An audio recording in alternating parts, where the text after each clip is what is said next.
in a culture that seems to value independence above almost everything else, where things feel like they're constantly shifting, well, it's easy to feel unanchored, like you're looking for something solid that just won't move. So today we're doing a really focused deep dive, just one ancient text, Psalm 99. It's actually known as a royal psalm, and it seems designed to tackle exactly this feeling of instability. It tries to pull our focus away from all the chaos and center us on the nature of divine authority. Our goal here is pretty simple. Summarize what this psalm says about God, his holiness, his reign, and then, crucially, connect that ancient stuff to practical ways you can strengthen your own trust, your relationship with God right now. We're pulling together the text itself and, what the experts say about its meaning and how it applies. It's interesting because the psalm doesn't really give advice, does it? It's more like a declaration, a cosmic one. It just starts by saying who's ultimately in charge. No gentle lead-in at all. Right, exactly. Throws you straight into the deep end. It starts with this huge statement. The Lord reigneth, and the immediate effect. Let the people tremble. He sitteth between the cherubim. Let the earth be moved. Why such drama? The trembling earth. Well, think about it. The presence of something absolutely perfect, totally powerful, it's naturally going to shake things up for anything imperfect. That means us, nations, maybe even the ground itself. And that specific image, sitting between the cherubim, that's a direct link to the mercy seat on the Ark of the Covenant. Okay. So his reign isn't just some abstract thing up in the sky. It's positioned right there at the heart of where God's holiness met humanity in the sanctuary. So he rules, yes, but from this place of ultimate holiness and nearness, which leads right into the call to worship, focusing on his name. The key takeaway seems to be, praise his great and terrible name, for it is holy. And we should probably pause on terrible there. Yeah. It doesn't mean awful like we might use it today. Right. It means awesome, awe-inspiring. Something so majestic it inspires, well, a kind of holy dread or intense reverence.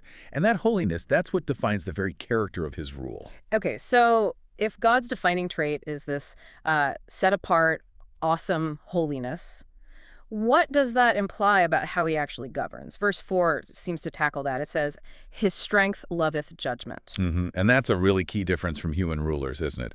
Human power often tends towards self-interest, but this text claims divine power actually loves justice. It says he establishes equity and executes judgment and righteousness in Jacob. Jacob meaning his people, Israel. So his just rule isn't theoretical. It's shown right here in human history. So the bedrock of this immense power, the kind that makes the earth shake, isn't just raw will. It's actually rooted in rigorous loving justice. And the psalm hits that note of reverence again midway. Exalt you, the Lord our God, and worship at his footstool, for he is holy. The commentaries we looked at really emphasize this repetition. They do. It's not just saying what he is like. It's telling us how we need to approach him because of it. Yeah. Holiness is the fundamental reality here. Utterly separate, pure, perfect. If you're engaging with something like that, you naturally approach with humility, with reverence. This order, this equity we're talking about, it's only possible because he is perfect. That makes sense. And it sets up the next part of the psalm nicely. We've got the king's character down. But how have people actually managed to approach this intense holiness and power historically? The psalm then seems to shift gears, giving us real examples. Exactly. It moves from the what to the how, from theology to history. It points to people like Moses and Aaron, his priests, and Samuel, known for calling on his name. These aren't just random names. They're examples proving that approaching him is possible, and it works. And the detail it gives is pretty specific. They called on the Lord, and he answered them. Verse 7 even adds, he spoke to them in the cloudy pillar. That sounds quite direct. Oh, very direct. The cloudy pillar was this visible symbol of God's presence and guidance, particularly during the Exodus. It wasn't just a vague feeling. It was an authoritative, visible confirmation of his presence and his commands. These leaders were effective because they followed the instructions given from that pillar. It shows this pattern. The Holy King commands, the faithful person intercedes, and the king responds authoritatively. Okay, and that pattern brings us to what might be the most complex verse, verse 8, and maybe the most relevant for us trying to build trust today. It's where we see this fascinating balance. It says, thou answeredst them. Thou wast a God that forgavest them, though thou tookest vengeance of their inventions. Yeah, that's the line that really makes you stop and think. It does. Forgive and take vengeance. It almost sounds contradictory at first listen, like, which is it? Right. But look closely at the wording. It doesn't say he took vengeance on them, the people. It says he took vengeance on their inventions. Their actions, their schemes. Exactly. Their wrongful choices, the sinful ways they cooked up. So it shows justice and love working together. God forgives the person, forgives the sin, absolutely. But he doesn't just wave away the consequences or the need for discipline. That discipline is needed to correct the behavior and, importantly, uphold the perfect standard of his own holy reign. So forgiveness isn't a blank check. It's forgiveness plus accountability. That defines a healthy relationship, really, even a divine one. And then the psalm just hammers the main point home one last time, ending almost exactly like it started.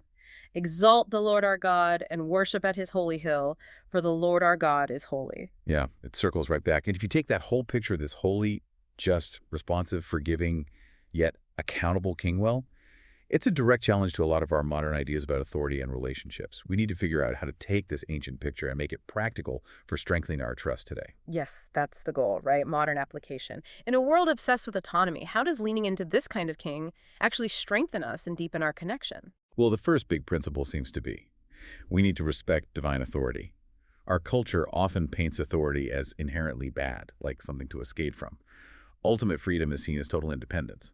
But this psalm completely flips that script. It does. It reminds you that earthly powers, cultural trends, they all come and go. They're temporary. But God's reign, it's described as everlasting and, crucially, based on fairness, on equity. So maybe real freedom, lasting freedom, isn't found in resisting his reign, but in choosing to align with it. Trust needs a stable foundation, right? If that foundation is God's just rule, maybe that's where true stability lies. Exactly. And the second point flows from that repeated emphasis on holiness. Yeah. Live with reverence. There's sometimes a tendency towards casualness in how we approach spiritual things today, treating God like just another friend or maybe like a cosmic vending machine we go to when we need something. hmm But when you really sit with the Psalm's description of God's holiness, that terrible, awesome, set-apart purity, it naturally leads to humility. And that reverence isn't about stuffy old rules. It actually stops our relationship from becoming shallow or just about us. It's that appropriate humility, paradoxically, that seems to build real closeness and trust. A third application comes straight from his character. Pursue justice. If God's own power, his strength, loves judgment, and he establishes equity, then that has implications for us. We have to mirror that, right? It's not just about admiring his fairness from afar. Precisely. It means we're called to actively seek fairness ourselves, to advocate for equity, to stand against corruption or unfairness where we see it in our families, workplaces, communities. When our actions start to reflect the character of the God we say we trust, the relationship becomes much more real, much more grounded. Okay, that makes sense. And the fourth, it seems tied to those historical examples. Yes, value intercessory prayer. The fact that Moses, Aaron, and Samuel called out, and God answered them from the cloudy pillar, that's presented as proof. Proof that prayer isn't just wishful thinking. It's active participation in his kingdom. So building that relationship means using that access, actively praying for others, for our communities. It's leaning on the effectiveness that the psalm itself demonstrates. We can approach this king because history shows he listens to his people. And finally, we circle back to that challenging verse 8. The fifth principle is to embrace the balance of mercy and accountability. We can actually build trust because his love includes both total forgiveness and necessary boundaries that vengeance on their inventions. Right. It shows his love isn't permissive or weak. It's consistent. It's disciplined. We can trust a king like that. And maybe by seeing that balance in him, we learn how to apply it in our own lives too, in parenting, leadership, friendships, finding that blend of deep mercy and clear, consistent accountability. So this deep dive into just one psalm, Psalm 99, it really gives us a solid framework. It argues that real stability isn't in radical self-reliance, but in lining ourselves up with this holy king, one who rules with perfect justice and unwavering holiness, honoring his holiness, pursuing justice ourselves, praying actively, living with reverence. It connects that ancient vision directly to how we can build active, trusting faith today. We've touched on the sheer weight of God's holiness and justice and how his reign offers this incredible anchor in chaotic times.